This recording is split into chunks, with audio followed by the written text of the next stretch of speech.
नमस्कार। MSD 6 के अंतर्गत आज हम उत्तर छायावादी रचनाओं में राष्ट्रीय सांस्कृतिक कविताओं की बात यदि हम करते हैं तो हमें पता लगता है कि भारतेंदु युग से ही राष्ट्रीयता की भावना और राष्ट्रीयता की रचनाएं लिखी जाने लगी। उस पर जो रूप जो है उसका और विकसित रूप जो हमें दिखाई दिया उसका वो द्विवेदी युग में दिखाई दिया। छायावाद में उसका और अधिक विकसित रूप दिखाई दिया, क्योंकि बहुत सारे से कवि जो द्विवेदी युग के हैं वो छायावाद में भी आए हैं।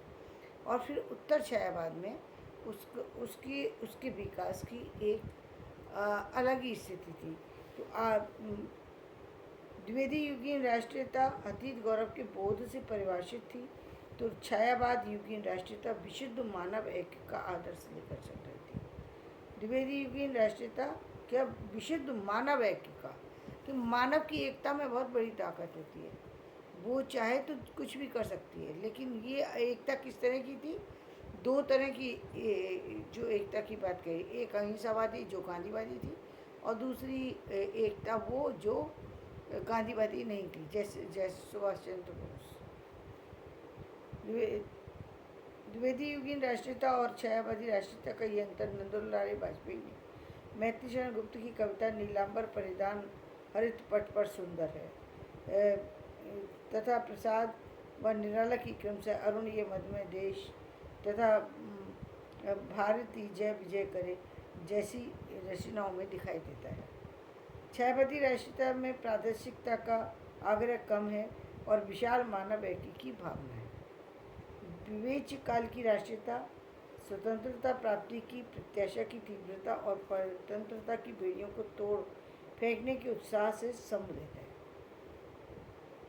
मैथिली शरण गुप्त, माखनलाल चतुर्वेदी, बालकृष्ण शर्मा, नवीन छायावाद एवं उससे पहले से ही इस प्रकार की कविताएं लिख रहे थे। इनमें मैथिली शरण गुप्त के काव्य का उत्तमांश पहले ही प्रकाशित हो चुका था। माखनलाल चतुर्वेदी एक भारतीय आत्मा तथा बालकृष्ण शर्मा नवीन की कृतित्व में काफ़ी समानताएं दिखाई देती हैं। इन्होंने विद्रोह, देशभक्ति और प्रेम की कई कविताएं लिखी। उनकी पुष्प की अभिलाषा किसकी? माखनलाल चतुर्वेदी की। या फिर नवीन जी की कभी कुछ ऐसी तान सुनाओ जिससे उथल पुथल मच जाए जैसी कविताएं बहुत प्रसिद्ध हुई। नवीन जी की एक रचना है, नियम और उपनियमों के ये बंधन टूट टूट हो जाएं, विश्वम्भर की पोषक वीणा के ये सब तार मुख हो जाएं, कभी कुछ ऐसी तान सुनाओ जिससे उथल पुथल मच जाए। ये नवीन जी की है। किंतु इस युग की धारा का सर्वाधिक प्रतिनिधित्व करने वाले कवि हैं रामधारी सिंह दिनकर। अपनी छोटी कविताओं तथा प्रबंध काव्यों दोनों में ही दिनकर के काव्य का ओज व वक्तृत्व कला उस युग की उस राष्ट्रीय चेतना का निर्माण करती है। राजनीतिक कविताओं के सियाराम शरण गुप्त तथा सोहनलाल द्विवेदी की कविताएं भी गांधीवादी चेतना की वाहक हैं। जैसे सोहनलाल द्विवेदी जी लिखते हैं, न हाथ एक शस्त्र हो, न साथ एक अस्त्र हो, न अन्न नीर वस्त्र हो, हटो नहीं डटो नहीं, बढ़े चलो बढ़े चलो। यानी ये अहिंसावादी नीति के साथ चल रहे थे और बाकी जो लोग थे वो हिंसावादी नीति के साथ चल रहे थे।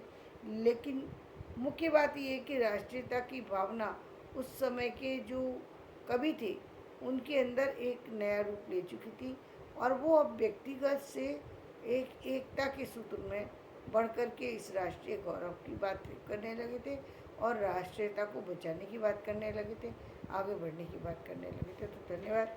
मैं अपना वीडियो इन्हीं शब्दों के साथ समाप्त करती हूँ। धन्यवाद। मेरा वीडियो पसंद आए इसे लाइक करें, शेयर करें।